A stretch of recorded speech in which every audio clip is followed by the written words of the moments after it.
এত হাসছিস কেন বলতো? ও কি হ্যাঁ বলেছে? না দাদা, স্পন্সররা হ্যাঁ বলেছে। ওরা পরের গোটা বছর ধরে আমাদের গিগস দেখাবে। কনগ্রাচুলেশনস। এবার তুই ইনভেস্ট করা শুরু করে দে। ইনভেস্ট করা এখন সম্ভবই না দাদা, অন্তত যতক্ষণ পর্যন্ত না আমি একটা ভালো পরিমাণ টাকা জমিয়ে নিচ্ছি। ভুল। ভালো টাকা জমা করার জন্য অপেক্ষা করতে হবে না। মিউচুয়াল ফান্ডে একটা বিকল্প আছে, এসআইপি। এসআইপি? হ্যাঁ, এসআইপি।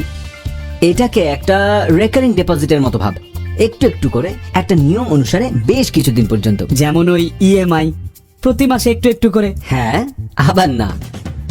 হ্যাঁ, কারণ একটা নির্দিষ্ট টাকা প্রত্যেক মাসে আপনার ব্যাংক অ্যাকাউন্ট থেকে নিজে থেকেই ডেবিট হতে থাকে। আর না, কারণ ইএমআই এর বিপরীত এখানে আপনি টাকা দিচ্ছেন না, বরং ইনভেস্ট করছেন, যাতে রিটার্ন হিসেবে সেখান থেকে ভালো উপার্জন করা যায়। আর তাছাড়া যখনই প্রয়োজন হবে তখনই টাকা ফেরত পেয়ে যাবি। বাহ, মানে ভোলার টেনশনই নেই। না, একবার ব্যাংকে স্ট্যান্ডিং ইনস্ট্রাকশন দিয়ে দিলে নিজে থেকেই কাটতে থাকবে। শুধু তাই নয়, এতে তাড়াতাড়ি সেভিংস এর একটা অভ্যেস তৈরি হয়ে যায়। আর তাছাড়া একসাথে ইনভেস্ট করার জন্য বেশি টাকা না থাকলে এটা একটা ভালো উপায়। এখন আবার হাসছিস কেন?